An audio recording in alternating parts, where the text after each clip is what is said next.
ইয়া আগা শেষ, এখন হুচ্চালই। High high রে, পানি এত ঠান্ডা কে? শীতকালে আগলে এই একটা ঝামেলা। অহন কি করি? খারা নেতা সাহেবরে কল দেই। হ্যালো নেতা সাহেব, হাই কি হইছে? এই যে আমি জঙ্গলে আগ দিয়েছিলাম, আমার আগা শেষ। তো পরিষ্কার করে আয় পর।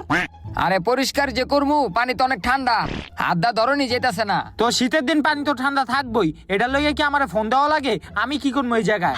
আমার একটু পিছন দা, আপনি পরিষ্কার করে দিয়া যান। খায়ালো কাম নাই, আমি একজন নেতা মানুষ, আমার একটা সম্মান আছে, এদিকে আমি পরিষ্কার করবো নি? তুই নিজেটা নিজে পরিষ্কার করে আয় পর। আরে কইছিলাম আমার ঘরে 15টা ভোট আছিল, আপনার এই ভোটটি দিতাম, এখন অন্য নেতারে দিয়া দিমু। কি 15টা ভোট? কিরে নেতা সাহেব কই গেল? আরে বেটা, অন্য নেতারে কি লিগা ভোট দিবি? আমি আসি না। এই যে দিক দা নিচে একটু ময়লা আছে, পরিষ্কার করে দেন। হ্যাঁ পরিষ্কার করে দিতেছে। আহ